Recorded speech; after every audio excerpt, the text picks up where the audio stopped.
Hello and welcome. I'm Arumba. Thank you for joining me. So this is going to be a new Let's Play series, and I'm going to do a challenge. I'm going to see how well we can do as the Duke of Axum. Now, this is considered by many on the Crusader Kings 2 forums to be an extremely difficult start because we have a few problems. First off, we are Miaphysite, which means that we are not Catholic or Christian. We are a branch of one of these two religions. The other risk that you face is that you have the Fatimids right directly to the north who are Muslim. So the Shia are going to have holy wars available on both the Duchy of Nubia. Actually, I think this is a kingdom. Yep, the King of Nubia. And then on the south here, we've got Abyssinia, who is a king, and he has a claim on this area of Axum. So this could prove to be an incredibly short Let's Play, but I figured I'd give it a shot anyway.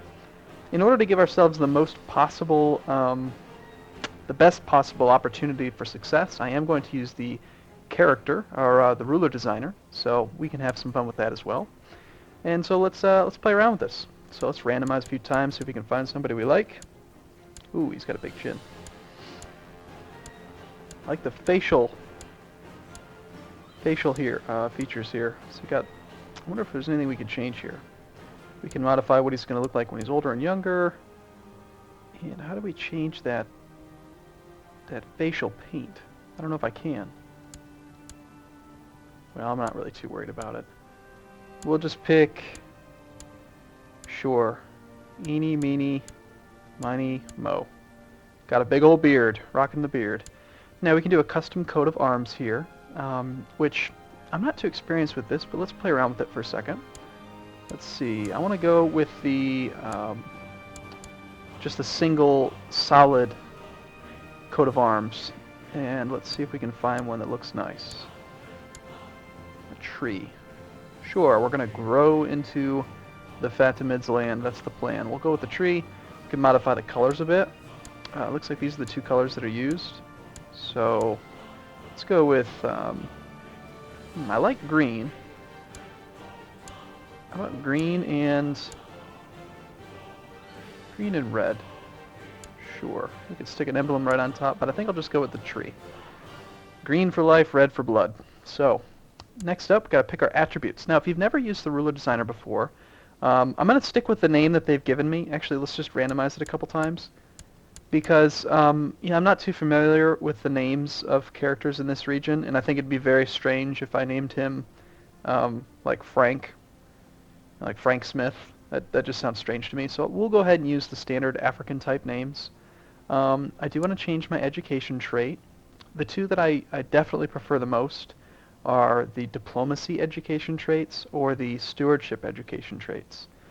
Now the way that this is kind of calculated is that the base education trait is free, and that's because you have to have an education trait. You cannot have a character who doesn't have some sort of an education trait. And also, it's a net neutral stat change too. You lose one diplomacy, gain one stewardship. So if we went to, say, the naive appeaser, which gives us an extra one diplomacy at the cost of one martial, the only one that costs more than that would be the martial education trait, because it gives you an extra 0.5 health, which costs 5 points. So let's see, I'm going to go with, I think I'm just going to stick with the weakest education, because the extra points that you pay are about the same as just buying extra base stats. So I'll go with that. And I want to have as young of a character as possible. If you've watched my other Let's Play, you'll know that I do like to play in a very min-max type playstyle. So I'm going to show you how I like to set up a character on the ruler designer here in a very, I wouldn't call it abusive, but it's very, very near to gamey abusive type stats. So we're going to add some traits. One that I like to add every time I do this is Wounded. It does prevent you from going hunting at the very beginning of the game, because the game starts in September. However, Wounded is a trait that's very easy to recover from. It costs, let me remove it real quick. The Wounded trait costs negative 11 points. So by giving ourselves the Wounded trait, it frees us up to add 11 more points to, say, Diplomacy. Now you'll notice as I'm increasing his diplomacy that his age is not increasing. Essentially, the bartering chip you use is your character's age. So now that I'm at 16, if I go up by 1, it's going to increase his age by 1 year. If I give him another bad trait, for example, like if I make him a leper, notice how he's going to immediately drop down to 16 years old again, and there's plenty of points to spend. I can hold down control and click this through, and I can make him a leper with 70 diplomacy, and he's still age 16. Now, the problem with being a leper is that it's very bad for your health, and we need to live, so we're not going to take that. Let's remove that by right-clicking. Now we'd be 70 years old, and we can't start the game if we're over the age of 50. So let's go ahead and get rid of these, get him back down to a young age, and go through and add some traits that are okay. So, let's see. I don't want to be possessed. Depressed is very difficult to remove. So is stressed, so we'll leave those alone. Infirm is nearly always going to kill you, never really goes away. Incapable is, you have to have a regent, so we don't want that. Crusader wouldn't really be worth it. Drunkard is a very minor opinion hit. -4, -2 stewardship. So we could just take Drunkard and then add 4 stewardship to our base, and then it's a net gain of 2 with an opinion penalty with some people. But let's not do that. Now, excommunicated. This is the ultimate in gamey. It works best under Christian, direct Christian rulers, because you can start the game off excommunicated and then just buy your way back into the good graces of the church at the very beginning of the game. And since it hasn't had a chance to calculate your actual income, it's almost free to request being admitted back into the church. So you can essentially just cheat here and give yourself some more points. We're not going to do that. Homosexual. Not good. That would be a... And then I definitely want to avoid these heart-shaped symbols because these are congenital, meaning that they can be inherited. So we don't want to breed that into our bloodline. Genius is very expensive. However, it does give you +5 to all stats. So it's essentially the same thing as buying them as a base, but you also get the benefit of characters liking you more because you're a genius. Strong is very good. Hedonist is one that I find to be kind of strange to me. It increases your piety, or excuse me, increases your fertility, costs you piety, and it has a negative score. I don't typically need to use my piety very often, and so I usually find that this is a good trait to take because it increases the number of kids that you have.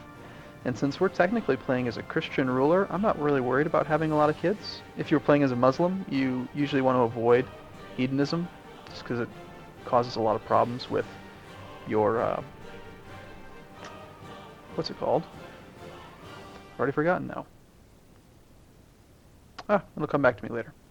So, lustful, even less piety, more fertility at a -6 cost. We'll take it.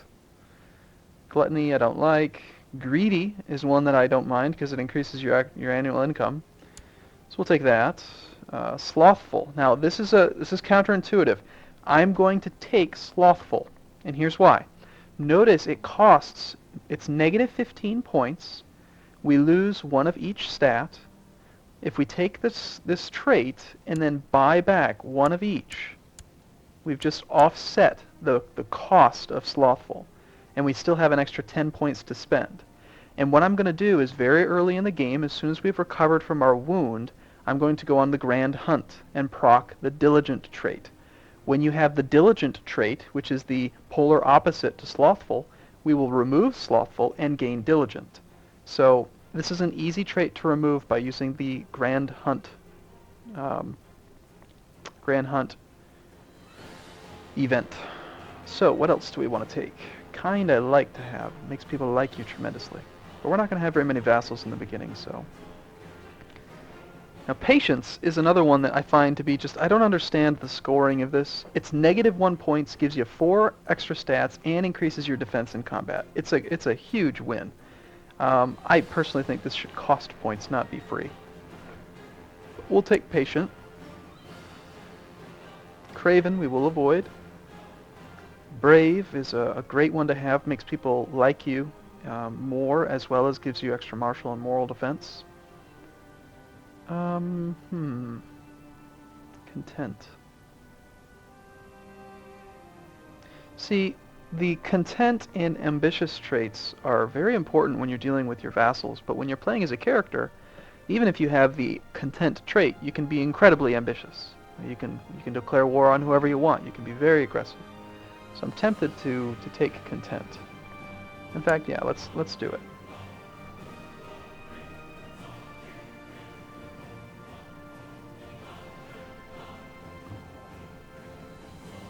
I'm going to take cruel because we're not going to have a lot of vassals. Vassals do not like the cruel trait, but I want the moral damage, and it's negative 10 points, so it's going to free up even more for us.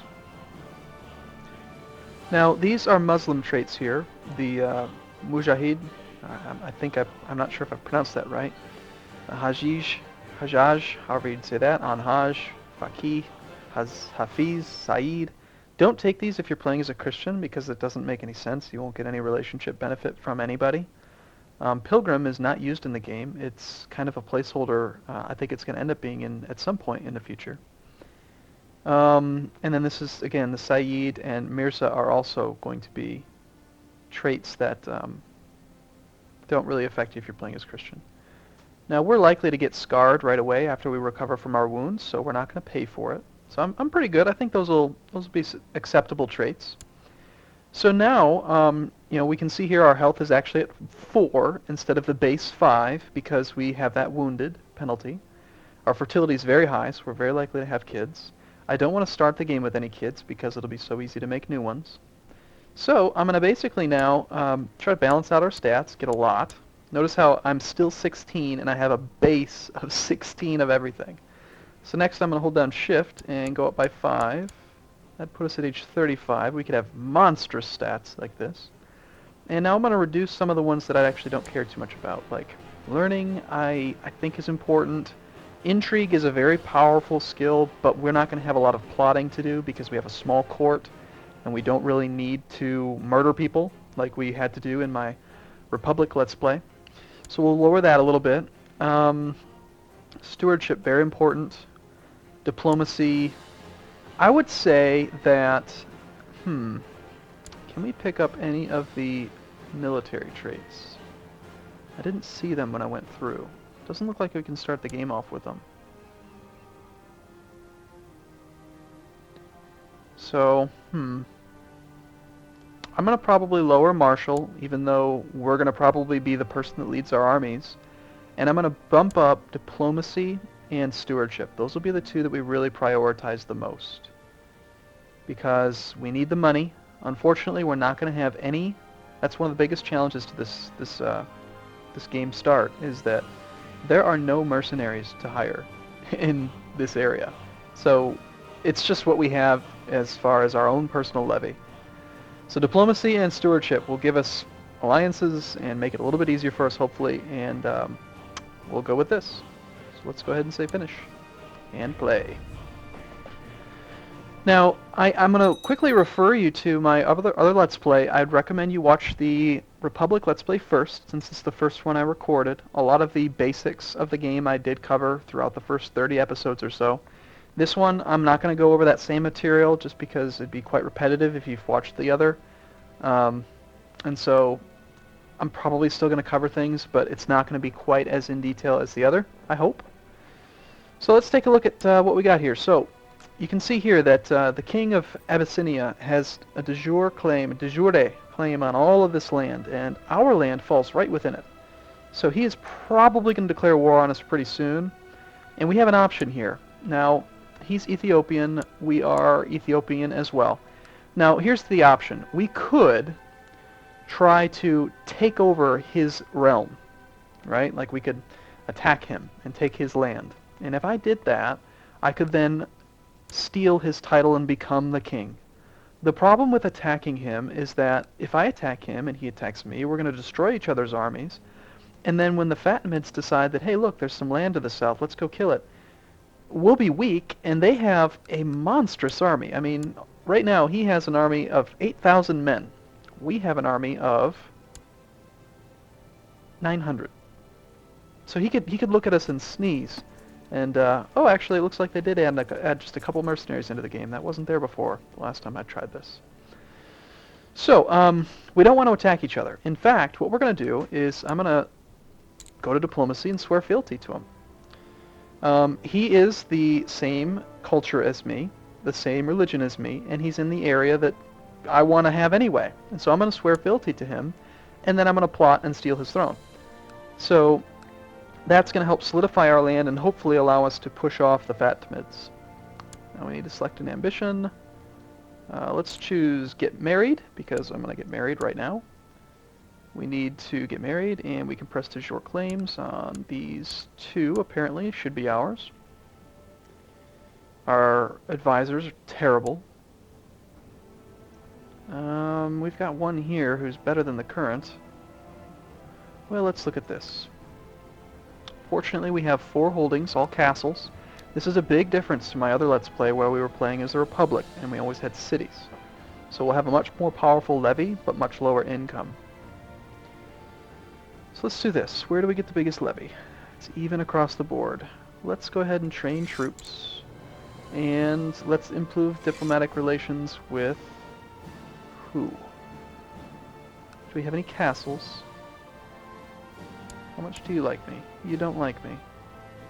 See, now they don't like some of the traits I've picked. I picked slothful and cruel, and I also start at the worst possible short reign penalty since I've technically just sort of magically been created as a character. So there's no one else in our dynasty. If I look at our dynasty, it's just us. So I'm going to go ahead and try to improve diplomatic relations here and make this barony like us better. We need troops desperately. Taxes, We also start with virtually no technology whatsoever. Would I rather have a small, absolutely infinitesimal small increase in tax revenue, or increase the rate that we improve our technology? I'm going to go with technology. And the logic behind that is that 30% increase on 4 gold is 1.2 gold per year. And so, we make 26 gold a year. With all the modifiers, we're probably looking at an extra 2 gold a year versus having technology increase 60% quicker. And we'll go and build a spy network in the Fatimids' capital and hope that we can hopefully we can brand the Caliph gay or some other issues so that we can make his vassals like him less. And I'm not too worried about converting any sort of religion. Cultural tech would be good. Let's do that. Coptic Pope. Where do you live? Interesting. Alright, so we've got them assigned. I do require all levy. I need that right now. And looks like we've got pretty much all the basics under play, so now we need a wife. Now, I could use the arranged marriage screen to just find somebody that would, be a good fit, but I'm going to use the find characters interface. This part does feel a little bit gamey to me because it allows you to see all women in the entire planet, and it's very unlikely that, I think in the year 1066, some Duke from Axum would, wed an Irish courtier, but that might be what we end up doing. And this is going to be a very challenging Let's Play, so I'm going to do it. So we can find a Bedouin who has the genius trait, 23 stewardship. That's very good. But her other stats are quite poor. I'd rather have someone like this who's also genius. Apparently is a faqih. Because she's got a better overall spread. But let's see, do we have any great diplomats? Nope. Those are some decent stats. She's lustful as well. I actually think I'm going to go with...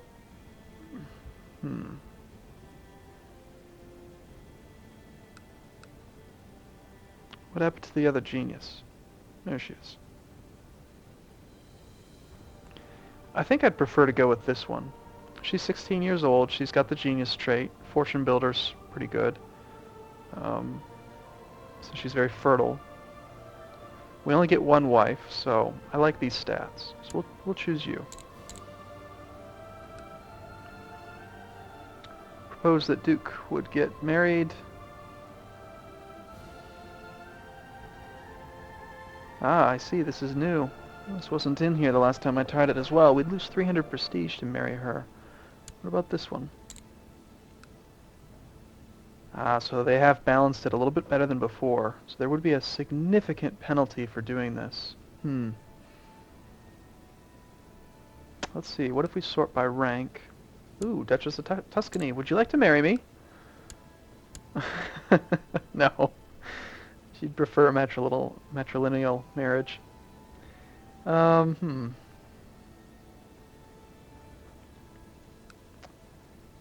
Okay. I'm gonna do it anyway. I'm gonna take the 300 prestige hit. It's, See, the reason I'm willing to do it is because, we don't have very many vassals. We're a very small realm at this point, and there is a penalty from having negative prestige. It affects the opinion that other people have of you. Most of our vassals don't like us that much right now anyway, and we don't have very many. And it's not going to really matter. Like, if the Fatimids decide to attack us, it's not going to be because we have a lot of prestige or no prestige. It's going to be because they're a different religion and they just want to murder us. So I'm willing to take the hit in order to get the good stats. Let's take her and allow the game to go. So congratulations, it only took me 15 minutes or so to start the actual game, which is a lot, I know, but... Alright, so now we are his vassal. So Abyssinia just grew much stronger. And now, after we get married, we should be able to start plotting. Do we want a little bit of money or get 50 back? Yeah, let's take 50 prestige back, fulfilled our ambition to get married. We need a new ambition. And because we have such tremendously good stats, it's very likely that he is going to make us one of his advisors. Let's see who his current advisors are.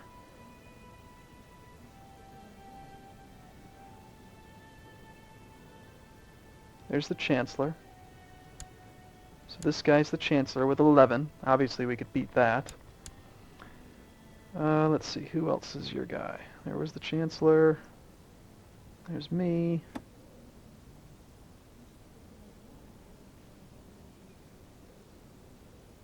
Cannot seem to pull up... There we go, here's some of them. There's the Marshal. The Steward. 12. Oh yeah, we could beat that. Where's his Spy Master? That's what I'm really looking for.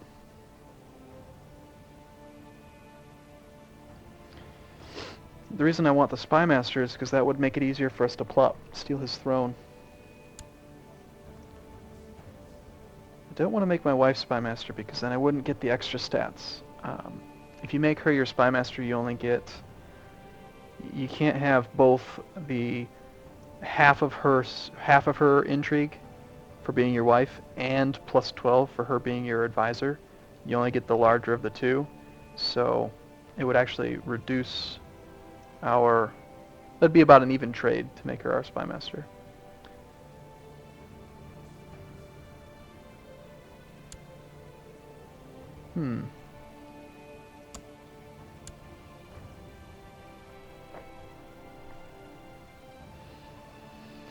Okay, well, let's just wait.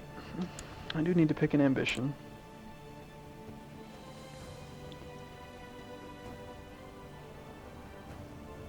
What do I want? I want to be the Spy Master. Make me the Spy Master. So that I can steal all of your stuff.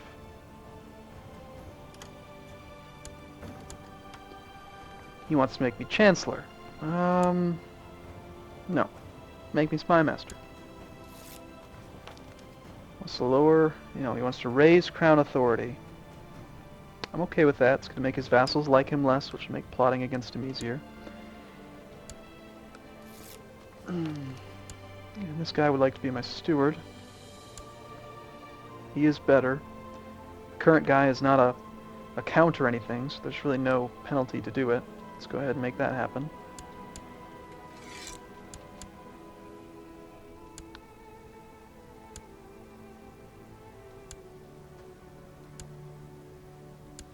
And actually, it looks like that frees him up to become our Spy Master, and he'd be better.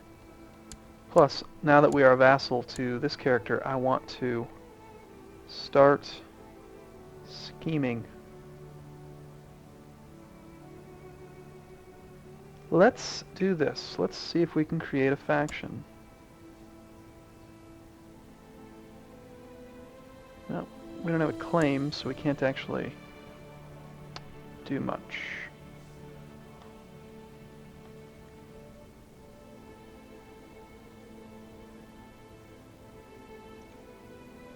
Nevertheless, I do think I want to...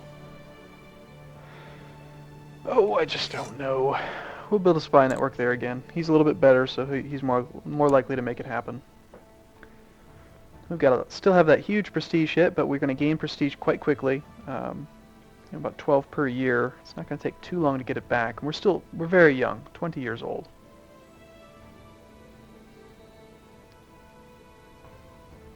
Now, if I were to die right now, the game would end. So we definitely want to start getting onto the kid-making front. Hopefully we're having fun with Nikki. Now, I've always found this to be funny. In this game, regardless of the opinion of your wife, and regardless of her location, like if I made her spy master and sent her off here, somehow we'd still manage to make children. So, I don't know if there's some special time vortex or something, and even if she had a negative 100 opinion of us, we would still be having some fun at night. So it would probably be a good idea to get her to like us enough that we can convert her. 20 gold this early on. I don't want her to dislike us and end up killing us or something. It'd be unfortunate. And she actually gained the prestige that we lost, so our kids won't be impacted by it. I'm not going to spend money on that yet. And now that I know that there are some mercenaries, they're quite expensive, I'm going to save up just in case we need them. Try to push back the Fatimids. Look at those fantastic stats. Huge, huge, huge stats for technology. 83% increased in military advancements, 87% for economy, 80% for cultural. And she's pregnant, so we've had fun. Yay! Right, so, well, that's going to wrap up my time for this episode. I'm going to go ahead and see what he has to say. No, I still do not want to be Chancellor. But I do want to end the video here, and I look forward to uploading the next episode very soon. Thank you so much for watching. See you soon.